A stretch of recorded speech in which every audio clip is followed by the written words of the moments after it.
Good morning, people. This is a garden blog video on Friday, January, not sure, second week of January, maybe the 15th or so. I think it's the 15th. And I was going to start, I'm learning how to do these videos. I was going to start by looking at me and then flipping to look at the stuff, but that doesn't seem to work on my phone, so I have to figure out how to do that. But this is about botanical interests. So I just got my flower seeds from Botanical Interests. I have all kinds of fun stuff. Ageratum and lobelia, nice fillers. I'm trying some new ones. Ami, Dahlia from seed, which we'll see how that goes.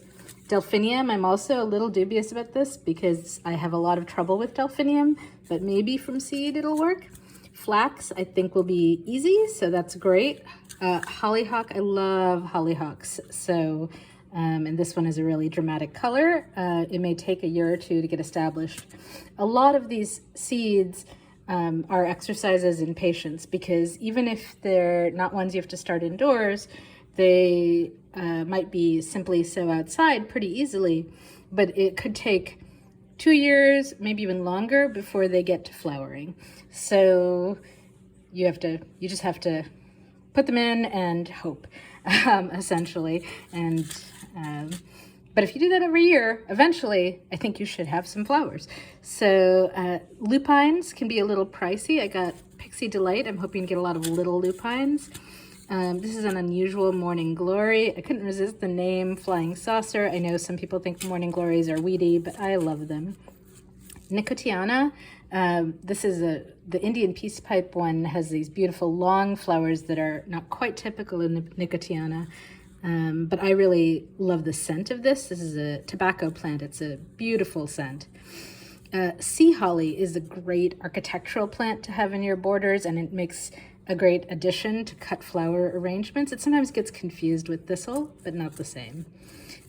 Statice, you're probably familiar with. You see it in bouquets all the time. It's a bright filler plant that florists love. I mostly am growing it to see if I might want to use it in bouquets for the house, and it dries really well, so maybe some dried flower art down the road. Sweet William is, I think, also called pinks. I want to say Jack something is another name for it. But what's great about Sweet William, it's an old-fashioned, lovely flower. I'm hoping this one will be, it's a long-lasting cut flower, and it blooms, as it says here, it's an heirloom that fills a flower void by blooming after spring bulbs and before summer annuals. So there's a lot of great information on the Botanical Interest packets. So I really, not to mention beautiful illustrations. Verbena is another great one for kind of filling things out, and as you can see, it attracts butterflies. Violas are wonderful both as sort of long-lasting, cool season flowers. They bloom early, they stay late in the season, they kind of disappear in the heat of the summer. But they're edible, and as they suggest here, you can sugar them and put them on top of a cupcake, which is fun. Zinnias. So I have not done a lot of zinnias in the past, and I don't even know why, because I always regret it in fall when I drive around and there's some people who have just like glorious zinnias and dahlias going, blazes of color. So I'm trying 3 different ones this time around. We'll see how it goes. Forget-me-nots. This is a mix of spring and summer, so hopefully it'll have a nice long bloom. This is a very sweet little flower. Cosmos is another one that I don't know why I haven't really grown it before. I've seen it around and it's bright and cheerful. There are lots of different varieties. This one's kind of a funny one called Seashells Blend. Mostly they have more simple petals.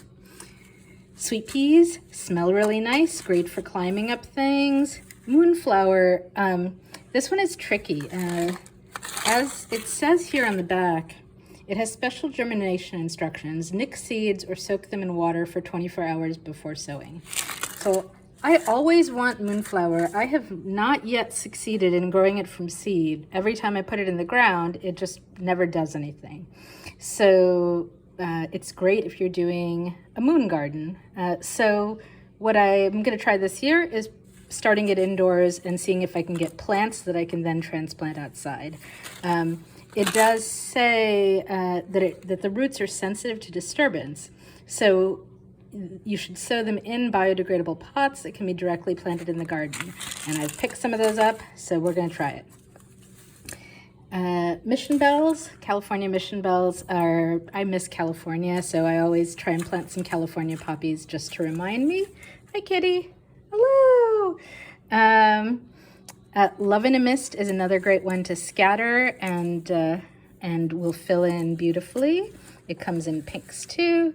And then, almost done, Hungarian poppies. I'm not sure how well that will work, but I'll give it a try. Cat is trying to eat my breakfast. No, I know it's fish, but you can't have it. And then Morning Glory, again, people think it's weedy, but Grandpa Otts is just so gorgeous. I love it. And you just have to keep it under control. Cleome makes these tall, tall flowers that are sort of wacky looking, but delightful. And as you can see, it says right here on here that it blooms from summer to frost, 3 feet to 5 feet tall. It tells you it's an annual. You'll need to seed them every year. Probably. Eventually, you have enough that they start reseeding themselves. In my experience, that's what my columbines do. And full sun to part shade, so they're pretty tolerant of a range of conditions. And there's some more sweet peas.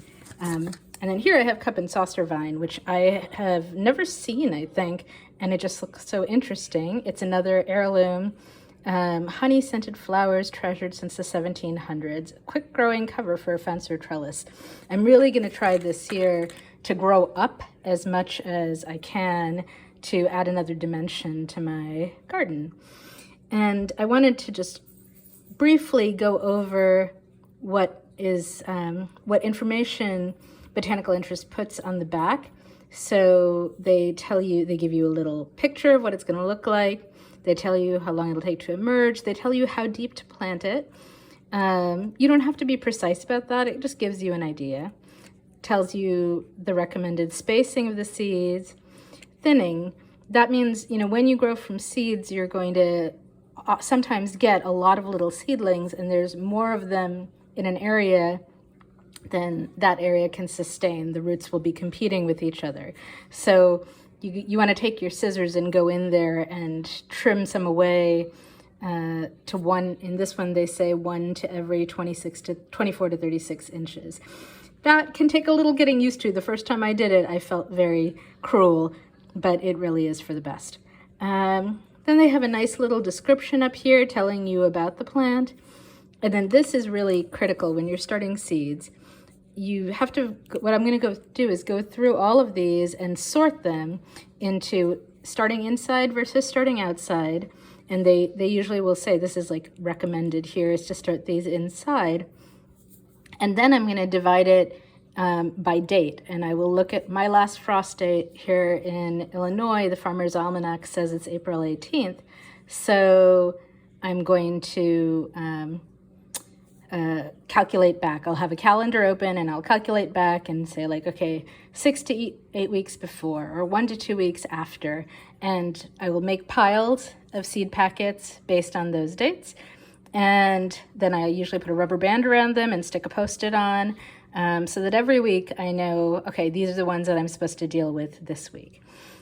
Some of them, again, have special germination instructions, like here you're soaking the seed or nicking it with sandpaper, and they want you to sow seeds on edge with upper edge at soil surface. That is very persnickety, but since I've never grown these before, I will probably try to do that. Many of them are way, way simpler. So mission bells, for example, if you look here, recommended 4 to 6 weeks before last average frost date. Don't start it inside. And you can just essentially scatter, right? It says here, seed depth, scatter and rake in lightly. So that's really easy. Find the patch of soil where you want it, throw them down, and then if you have a little rake, rake over it just a bit. So the birds don't get at it right away, essentially, I think. So that's it. That is the basics of how you read a seed packet. I hope this was helpful. and more of these will come. Bye.